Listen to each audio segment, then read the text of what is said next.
بسم اللہ الرحمن الرحیم۔ سامعین محترم، السلام علیکم ورحمۃ اللہ وبرکاتہ۔ پروگرام منظر پس منظر لے کر آپ کا میزبان جاوید قریشی حاضر ہے۔ آج کے پروگرام کا موضوع ہے کشمیر کے الحاق کا بھارتی دعویٰ اور اس کی آئینی اور قانونی حیثیت۔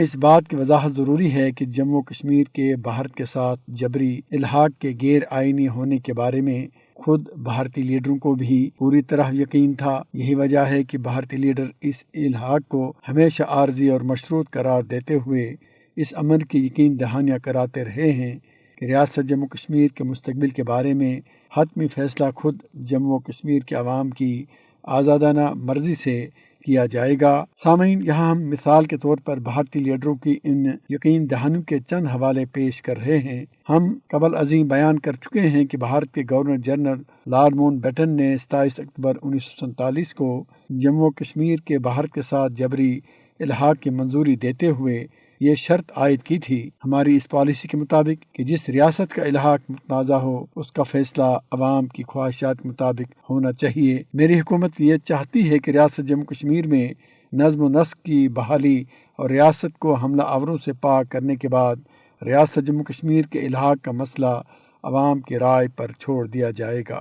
2 نومبر 1947 کو پنڈت جواہر لال نہرو نے آل انڈیا ریڈیو سے تقریر کرتے ہوئے اپنی اس یقین دہانی کو ان الفاظ میں دہرایا: ہم نے اس الحاق کو قبول کرنے اور فضا سے اپنی افواج جموں کشمیر بھیجنے کا فیصلہ تو کر لیا ہے، لیکن ہم نے ساتھ ہی یہ شرط بھی عائد کر دی ہے کہ آخرکار جب امن و امان اور قانونی نظام بحال ہو جائے گا تو جموں کشمیر کے عوام خود الحاق کا فیصلہ کریں گے۔ ہم بحران کے لمحے میں بھی جموں کشمیر کے عوام کو اظہار رائے کا بھرپور موقع دیے بغیر کوئی فیصلہ نہ کرنے کے موقف پر اصرار کرتے رہے ہیں، کیونکہ آخرکار یہ معاملہ اہل جموں کشمیر کو ہی طے کرنا ہے۔ اور میں یہ بات واضح کر دینا چاہتا ہوں کہ اس تمام مدت میں ہماری یہ پالیسی رہی ہے کہ جہاں کہیں بھی کسی ایک یا دوسری مملکت کے ساتھ کسی ریاست کے الحاق کا معاملہ متنازع ہو، وہاں کا فیصلہ ریاست جموں کشمیر کے عوام کو ہی کرنا چاہیے۔ Broadcast to the nation, all India radio, November 2، 1947۔ انہی دنوں پنڈت جواہر لال نہرو جموں کشمیر کے دورے پر آئے تو یہاں انہوں نے لال چوک سری نگر میں تقریر کرتے ہوئے اپنے اس وعدے کو ایک بار پھر دہرایا کہ بھارت کے ساتھ جموں کشمیر کا الحاق بالکل عارضی ہے اور یہ کہ حالات ٹھیک ہونے پر جموں کشمیر کے عوام اپنے مستقبل کے بارے میں خود فیصلہ کرنے کے مجاز ہوں گے۔ جموں کشمیر کے عوام نے بھارت کے ساتھ جبری الحاق کو تسلیم نہیں کیا۔ سامعین، یہاں یہ ملحوظ رہے کہ جموں کشمیر کے عوام نے بھارت کے ساتھ ریاست جموں کشمیر کے جبری الحاق کو ایک دن کے لیے بھی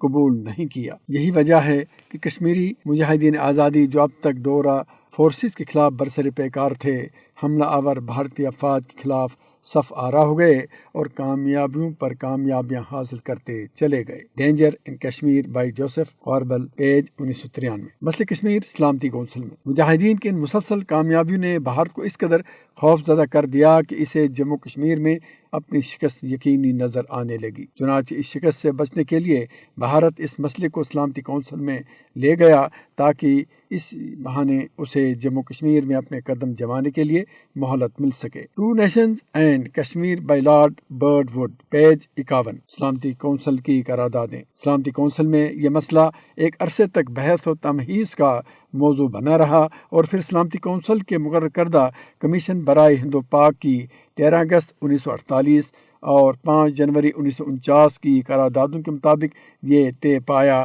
کہ ریاست جموں کشمیر کے پاکستان یا بھارت کے ساتھ الحاق کا فیصلہ اقوام متحدہ کے زیر اہتمام آزادانہ اور غیر جانبدارانہ رائے شماری سے کیا جائے گا۔ Danger in Kashmir by Joseph Korbel, page 144۔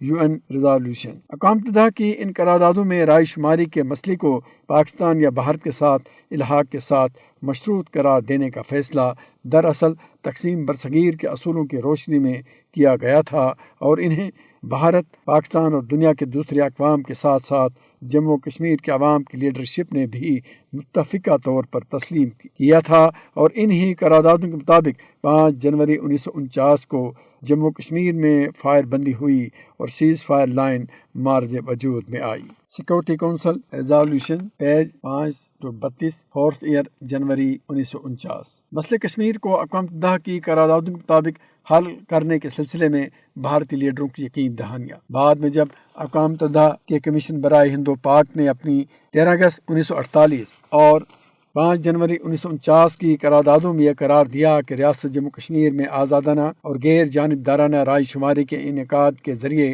Kashmiri عوام کو اس بات کا موقع فراہم کیا جائے گا کہ وہ اپنے مستقبل کے بارے میں خود فیصلہ کریں، تو بھارت نے ان قراردادوں کو تسلیم کرتے ہوئے بار بار اس بات کی یقین دہانی کرائی کہ وہ ان قراردادوں پر عمل درآمد کرانے کا ذمہ دار ہے۔ مسئلہ کشمیر کو اقوام متحدہ کی قراردادوں کے مطابق حل کرنے کے سلسلے میں بھارت کی ان یقین دہانیوں کا سلسلہ 1956 تک جاری رہا، جس کی چند مثالیں یہاں پیش کی جا رہی ہیں۔ 2 فروری 1951 کو بھارتی پارلیمنٹ سے خطاب کرتے ہوئے وزیر اعظم پنڈت جواہر لال نہرو نے اپنی اس یقین دہانی کا اعادہ ان الفاظ